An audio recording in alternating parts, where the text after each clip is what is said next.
Sir, can we start?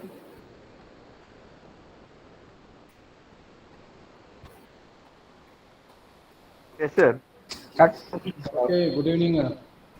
Start பண்ணலாம் sir நம்ம. Okay. So good evening. We've seen last class relay logic.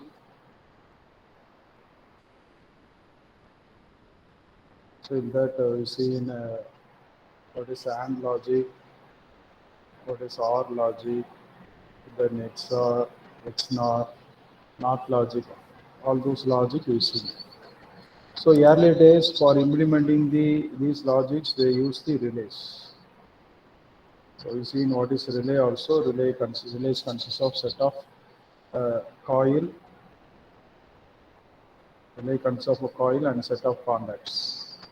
So one is called as a normally open contact, another one is called normally closed contact.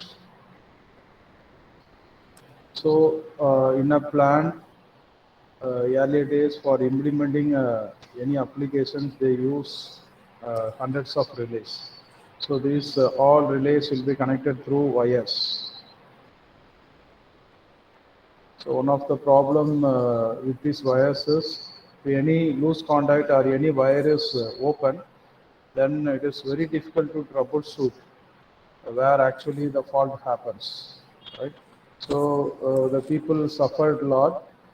So they, in that problem only, this new invention called PLC or programmable logic controller was implemented. Actually, this one is first implemented in automobile industry, automobile factory, where the frequent change in design or model require complete rewiring of all the devices. So they need to remove all the wires and they give a wiring again back. So the people they decided why not to implement some device where these wirings, if it is done in as a software, then everything will be simplified. That is called as the programmable logic controller. In that all physical wirings can be replaced by a program. Right? All physical wirings can be replaced by a program called as the programmable logic controller. Actually, different people they defined programmable logic controller in a different way. So the standard definition for programmable logic controller is, and say it is programmable logic controller is a small computer or a small device which has a memory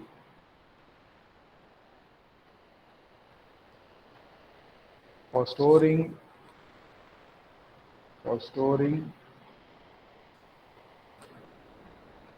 instructions such as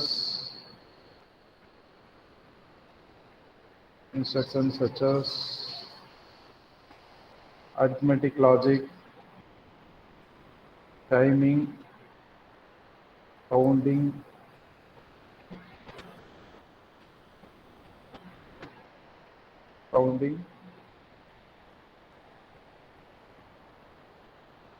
to control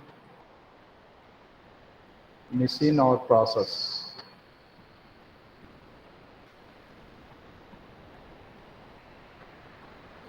So PLC is a programmable computer. No, we say it is a programmable computer.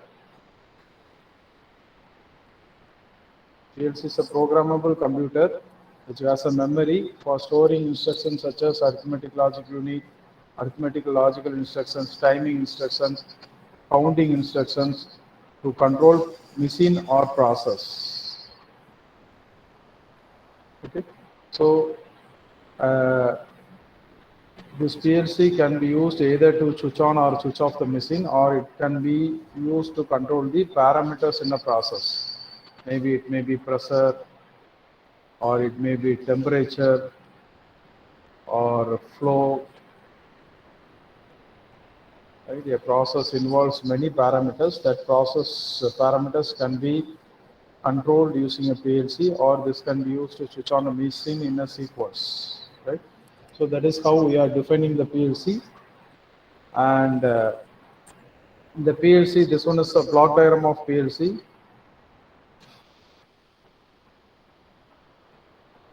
The block diagram. And the PLC consists of CPUs, we call central processing unit. Central processing unit. Then we have another model called as a input model. The next model is called as the output model.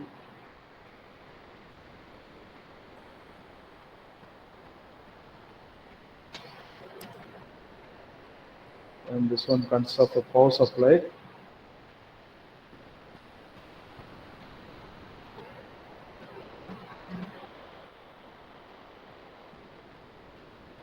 Then we'll be having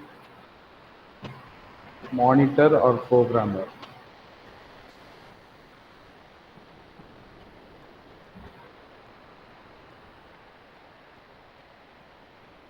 So this one is a block diagram of any PLC.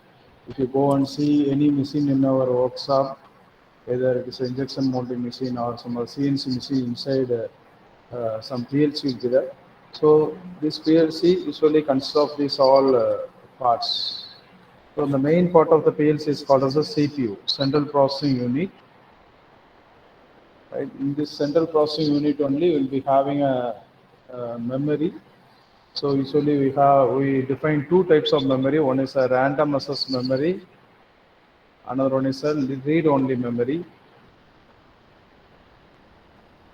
So one memory is used for writing the instruction. Another memory will have a OS or operating system for this PLC.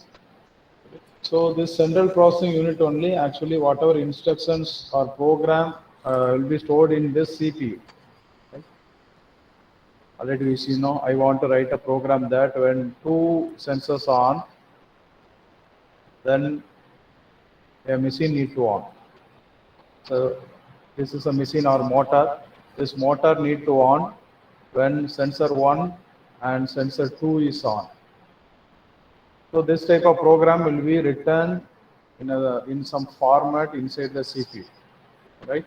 So there may be different programming languages. Using that programming languages, we'll write this program inside the CPU. Then this one is the input model.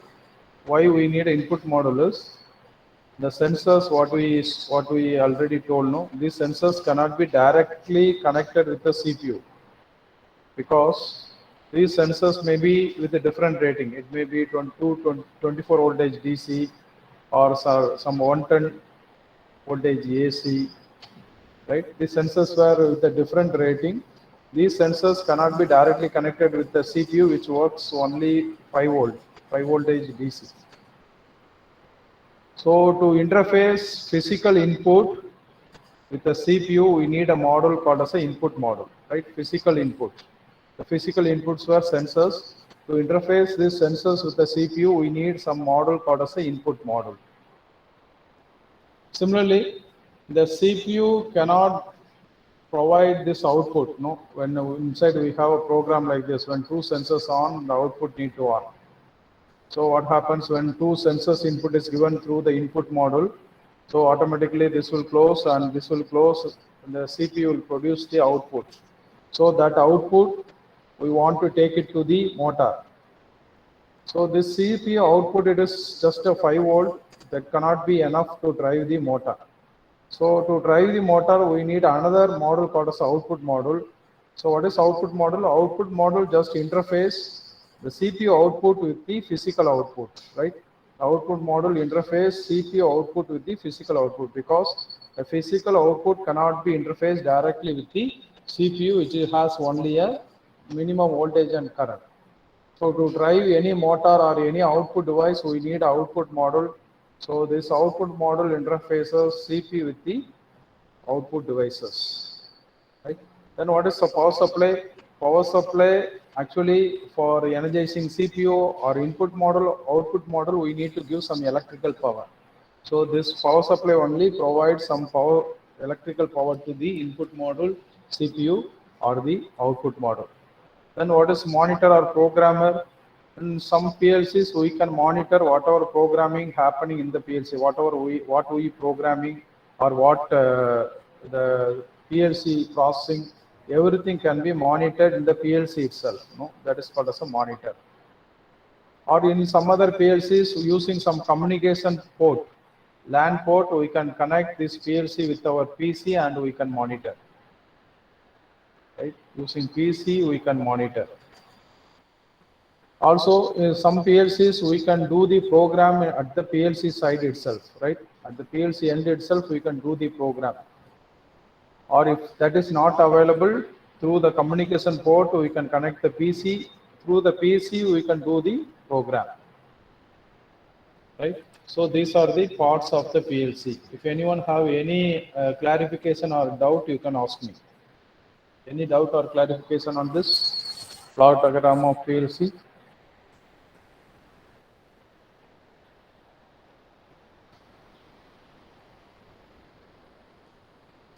Any doubt? No doubts, I can continue, sir. Okay.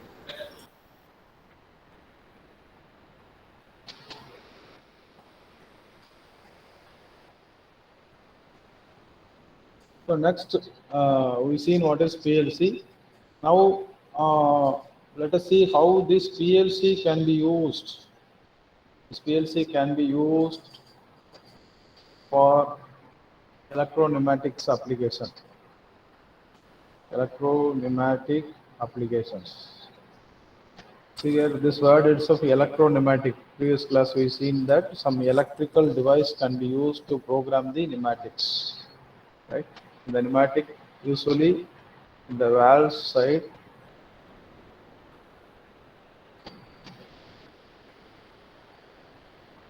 right, we may have a solenoid. Right? The solenoid, for energizing the solenoid, we supposed to give some 24 voltage DC. This one you take solenoid 1, this will be solenoid 2. We supposed to give some 24 voltage DC. So this 24 voltage DC output, either it may be given through some manual electrical circuit, right? I will use some switch 1, and switch 1 is on, I will just energize the solenoid 1 relay, right? This relay is solenoid 1, right? So when this one is energized, this end will get supply. Or I may use another switch. When switch 2 is on, the solenoid 2 will be on.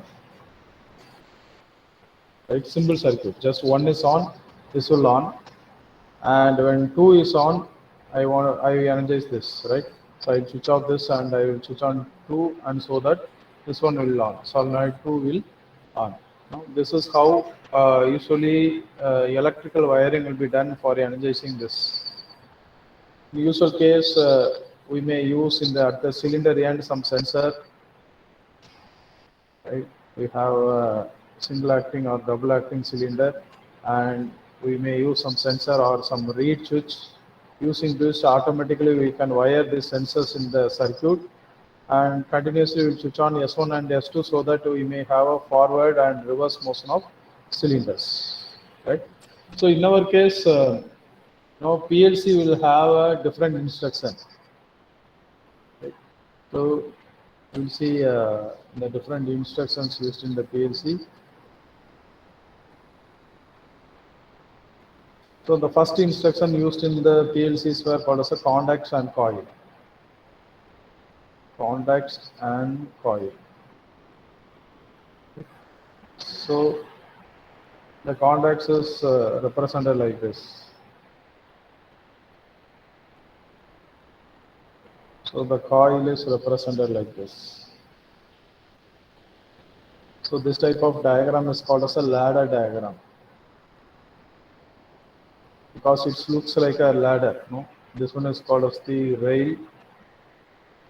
So this both are called as a rail, and middle the line is called as a run. Right, this diagram is called as a ladder diagram. In that I have drawn a ladder diagram for the relay circuit of like this. Switch 1 and switch 2 is on. So the relay 1 to on, right? For this I have written the ladder diagram like this. Here important thing is you need to give the address. I1, I2. So this will be given address as Q1. So this addressing will be differ depending on the type of PLC, right? So each PLC have their own address. If it is Siemens, they used to address I0.0, I0.1, or Q0.0, Q0.1, like this they used to address, if it is a Siemens PLC. And if you see Mitsubishi PLC, they used to address X1, Y1, input X1, output they used to address Y1. So simple AB PLC, Allen Bradley PLC, they address I1, I2, and Q1 like this, right? So the PLC end, how the connections will be done is, if it is CPU, all the PLCs will have some input module and have one output module. So in the input modules, the terminals will be there, I1, I2, 3, 4, 5. So what I do is, in the first switch, I will connect with the I1. Right? This one is the terminal I1. This one is my switch 1. The second switch, I connect with the I2. Okay. So output also have a terminal. So the Q1, I will connect some motor. Another end of the motor, I may give some neutral. So here some power supply is there. In the power supply, I will give some 230 volt AC. So this is actually how the connections to be done with the PLC. Now what happens? This one is my logic supposed to implement inside the PLC. So inside I have written the program like this: I1, I2, and I have given all the address: I1, I2, and Q1. Now what happens when the first sensor on? So through this pin, that input goes inside the CPU. So CPU first will close. When the second switch is on, inside the CPU closes the second switch. Then what happens? The output goes on. So when the output goes on, what will happen is this 230 volt through this output pin, it will be routed here. Already neutral is available. The phase will available to the outside load, that is motor. Right? When this Q1 is on, this will be routed here, so that now motor run, motor start rotate. When any one of the switch goes off, what will happen here? Open, Q1 become open, so the supply to this pin Q1 will be stopped, so that motor goes off. Right? This is how whatever input we are giving to the input model will be taken inside the program inside the CPU, and CPU produces the output at the output module. Okay. So here these two were called as the contact. This one is called as the coil. In the ladder diagram, always coil will come at the end. So the contacts will come at the beginning of the runs. Okay. So this one is called as the contact or coil program.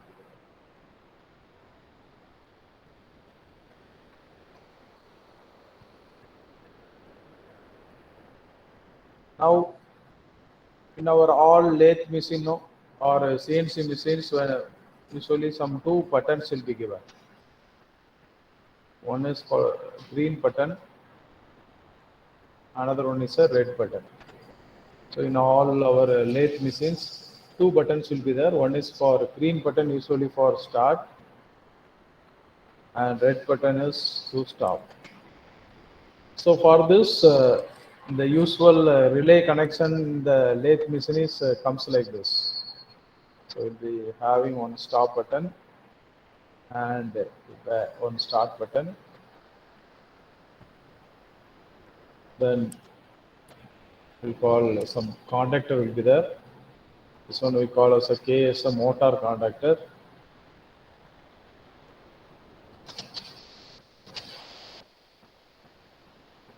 Then this K contactor will have some auxiliary contact that will be connected across this. Now these all push buttons. We call this a push button. So this one is for stop. This one is for start the lathe or lathe motor. This one how functions is when the start button is given. When the start button is closed, this contactor will get the supply, right? This one is a phase.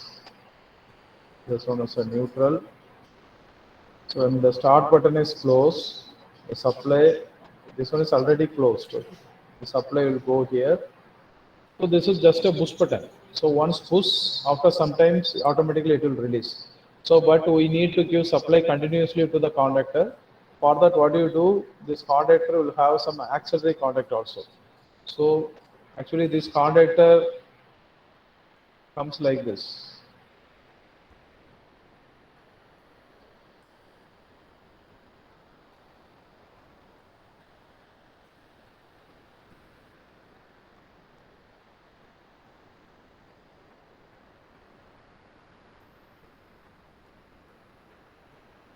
So the contactor motor will give a three-phase supply. So an R phase, Y phase, P phase. Then we have a main switch.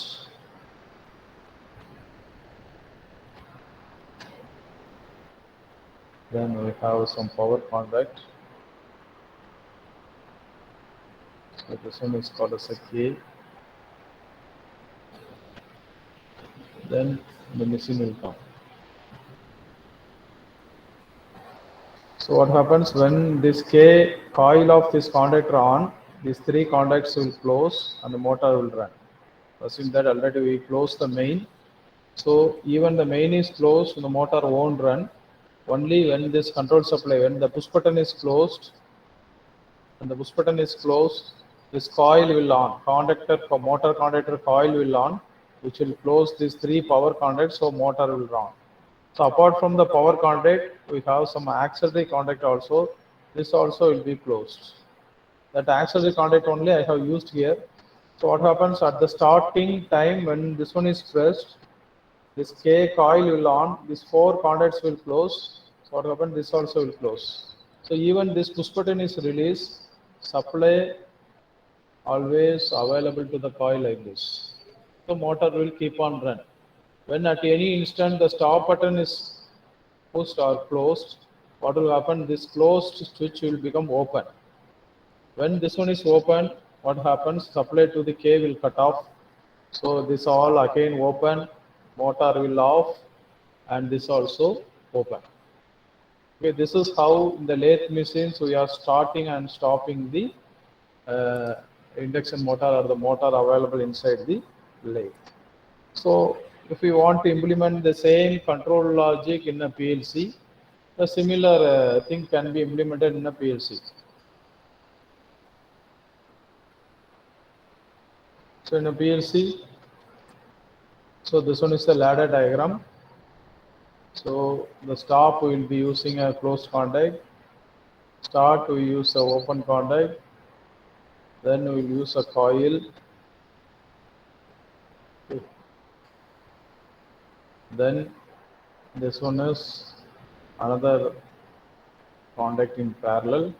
So everything you need to give address. I1, I2. This one is Q1. So this contact is parallel here, Q1. So this one is how in the lathe machines we are doing the connections. And the PLC end, you need to give a connection like this. PLC will be having input module, output module. The input module, because I1, I2 is connected, the I1 terminal, we need to give the stop input. Stop button, we need to connect to the I1 terminal. I2 terminal, we need to connect the start button. Then we have a Q1. Q1 will be connected to the machine, lathe machine.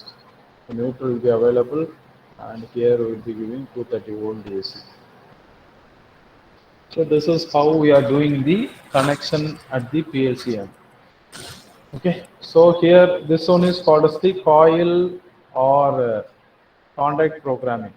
So we'll be using both the contacts and coil for doing some applications. Okay. So next we see, if any doubt you can ask me in middle, otherwise I will just move on. The next one is timer programming. Already we seen now PLC is a small computer, a programmable computer where we are implementing this arithmetic logic and timing counting functions to control the machine and process, right? So the timer is also one of the important functions will be used in the PLC for different applications. Actually, the code IEC, International Electrical Code, it defines three timers. One is called as on delay timer, another one is called as the off delay timer. So next one is called as the on delay redundant. On delay redundant. So these are the three important timers. So other than this, few PLCs have their own timing function also, like pulse timer, right? So like at different times, but these are the three timers you can see in all the PLCs. So first, what is on delay timer? An on delay timer. So when the for the timer input is given, so what will happen? Input is given the timing contact. This is called as the timer output. So the timer output, once the power is given, it will delay some time. So this one we say it is some, if I set the preset time of 5 seconds. So after 5 seconds only timer output will on. Similarly, when the input goes off, immediately the timer also resets. So again, when it goes, so again when the input is given, so after 5 seconds, the timer output will on. It will keep on until the input is available. When the input goes off, automatically this timer output also off. So this is called as the on delay timer. Example, assume you have one big generator, big turbine. So in that, for cooling the turbine, you have some cooling pump. Cooling oil will be circulated using the cooling pump. So you want to switch on the cooling pump 5 minutes earlier than the 5 minutes earlier than the turbine, right? So what do you do? Just you write a program like this.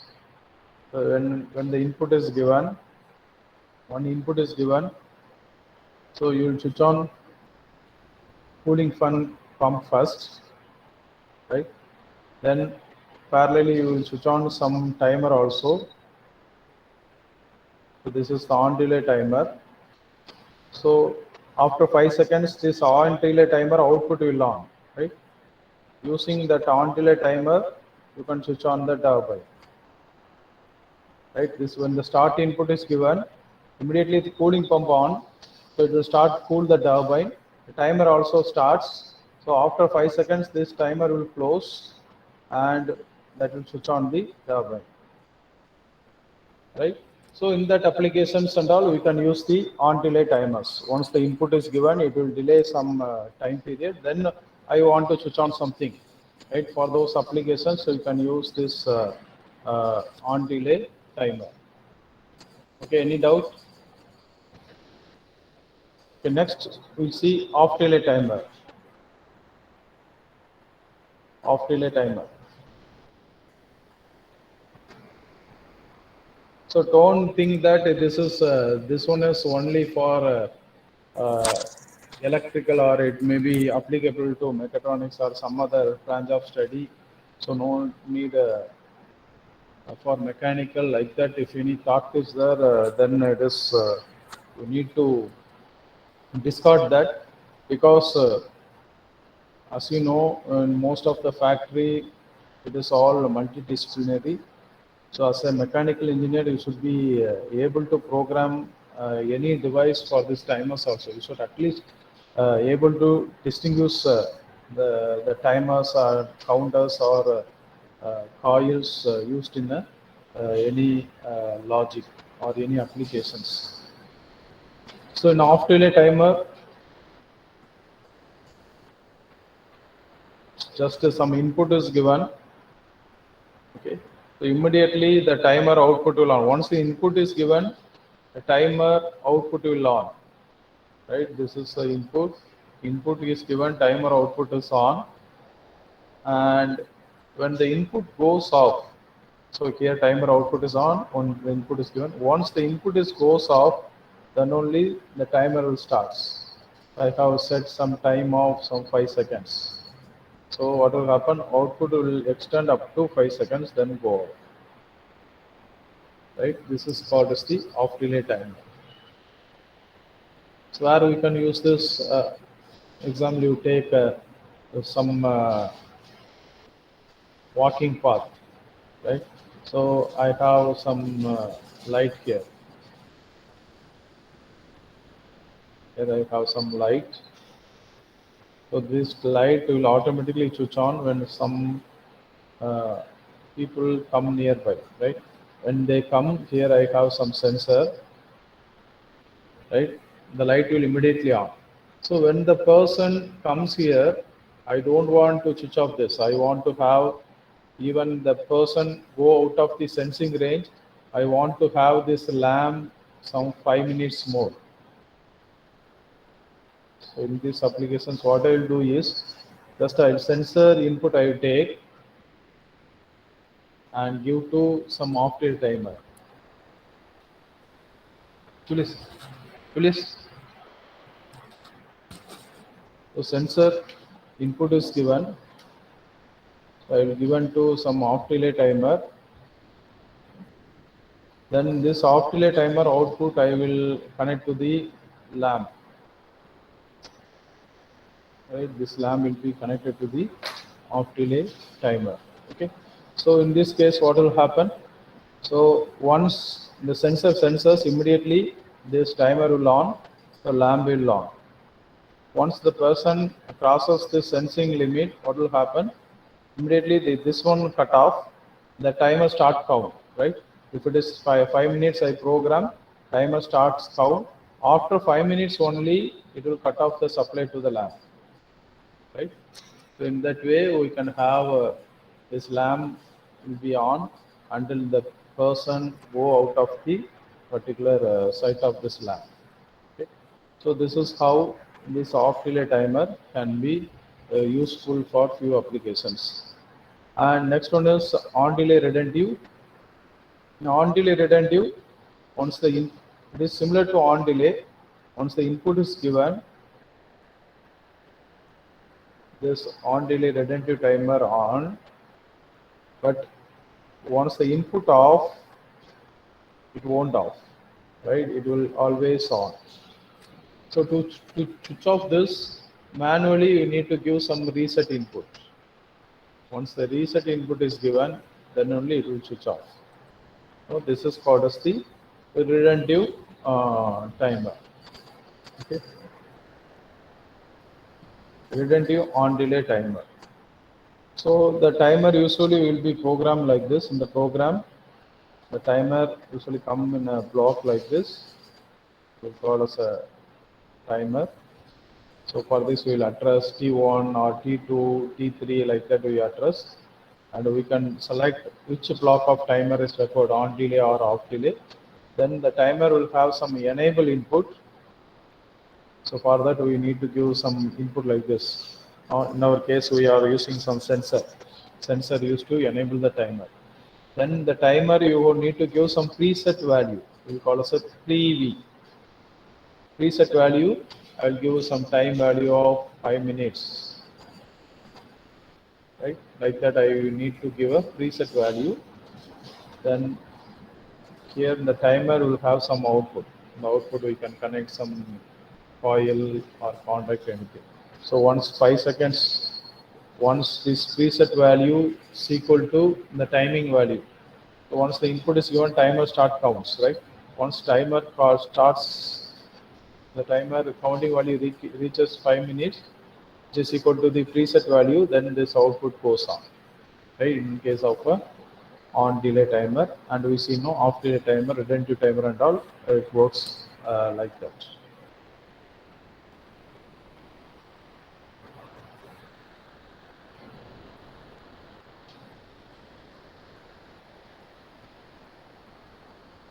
So next, we see what is a counter. So counter also we have three types: up counter, then down counter,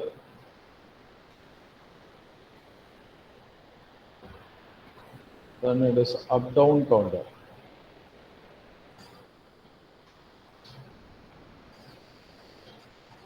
Then up counter, it is a counter C1, C2 will be the address for the counter. Then inside you need to select the counter up. So here the counting input you need to give here. Then here counting set value, preset value you need to give PV. Okay, preset value PV you need to give some 5 or 10. So where we use the counter, example you take a conveyor. In that conveyor, the objects were moving in the conveyor, and here I have some sensor. Using the sensor, I want to count number of object crossing in a particular location, or I want to count number of finished product in a day, right? Or some number of finished product in 1 hour. For that, we need to count. We need to enable counter and timer, right? Timer 60 minutes I will enable. In that 60 minutes, just I will count what are the things are passing in a particular sensor, and the data will give you the for 1 hour how much objects crossed in a particular location. So this sensor input only I actually will be connecting the counter. So at each sensing input, count 1 here, right? It is 1, 2, 3. So here I given 5, right? If the counting input reaches 5, automatically this counter will provide some output. So in a conveyor, when 5 object comes, I want to switch on some other conveyor, right? I have 2 conveyors, conveyor 1 and this is conveyor 2. The first conveyor, when 5 objects comes, I want to switch on the second conveyor. So you can use this output to switch on some other output, right? 2, 2. So this is the counter 1 output. Will be taken to switch on something. Right? In that case, we will be using the counters. Right? So here we have up counter. Up counter means it will count up. So there will be a down counter which will count down. Right? Just initially we will load some value. If I load value 10, then for each input it will decrement. It will go 9, 8. When it reaches 0, during the time the output will on in down counter. Then we have up counter, up down counter.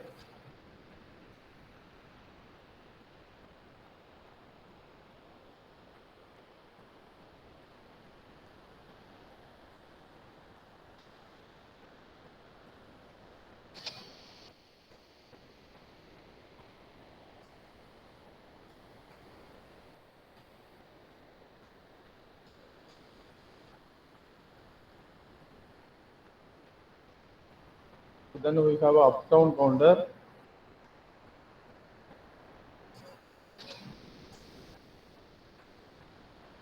So you take example, you have a parking station. Parking station can accommodate only 9 cars. So what happens here? I have one sensor, and the car enters inside. It will increment the count value. When any car leave out from the parking station, it need to decrement. At any instant, if 9 cars comes, immediately we want to close the gate, right? Because parking is full. So in that case, I use the up down counter. So this one is the up down counter. So this sensor input will be given as input to the up input. This sensor input will be given for the down input. So here I set the preset value of 9. Right? So here I will taken some output. This output will be used to close the door. So what happens when any cars inside, it will count up. To the time any car leave outside, it will count down. So when example you take no car is leaving outside, only the cars were entered inside. So once this counting value reaches 9, immediately this output will on, so the door will close. At any instant, any one car leave outside, what will happen from 9, it will goes to 8. When it goes 8, so this preset value, the count value is not equal. During the time, this output goes off. Immediately the gate will open, so that there will be a possibility of another car entering inside, right? So this is how this up and down counter will be useful for few applications. Okay. Now these are the three these were few important things in programming a PLC. Okay, first we see in the timer, second we see the counter. Before that we see in coil and contact also. So now these things all can be taken together for programming pneumatic work. So pneumatic valve, already we've seen that it has two solenoids, right? Assume that this one is a solenoid 1, this one is solenoid 2. So we want to write a logic like this. In a factory, in a conveyor, some 5 object comes, 5 raw material. We say 5 raw material reaches a particular location,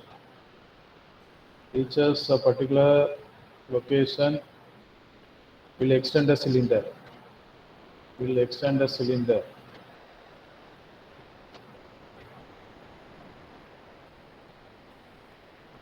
The cylinder need to extend the cylinder only for 5 seconds, right?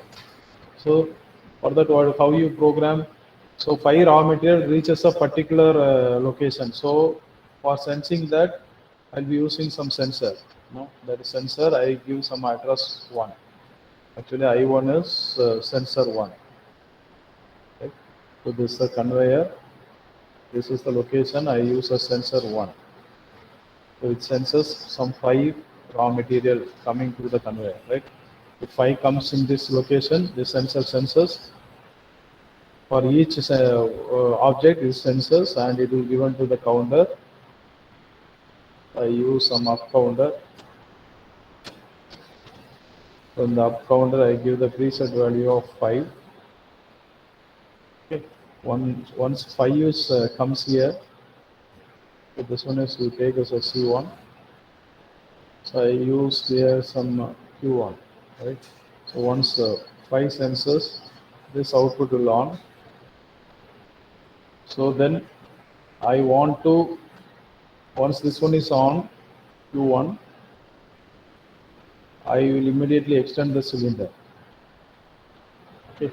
So that cylinder itself need to extend only for 5 seconds.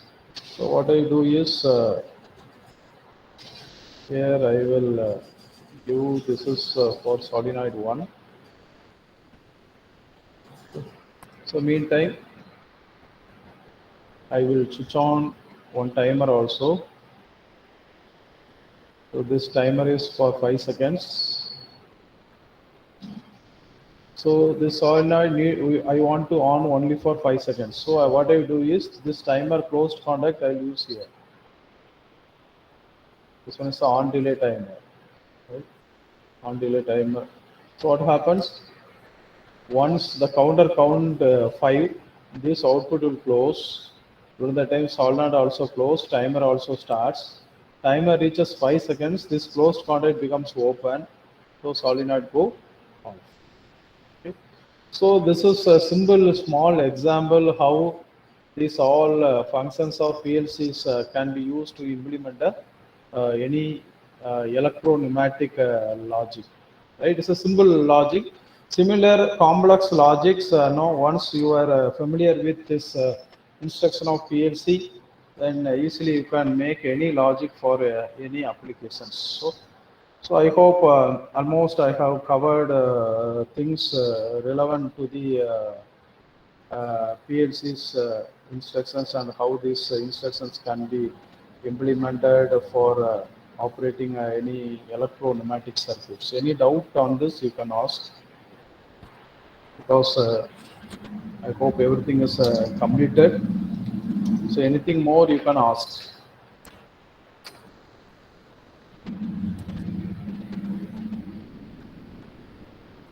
Okay. Okay. Okay, nothing else. No, just I stop here. Then remaining thing, attendance, everything. Prakash sir will take care. Thank you. Yes, yes, sir. Yes, sir. I will take it.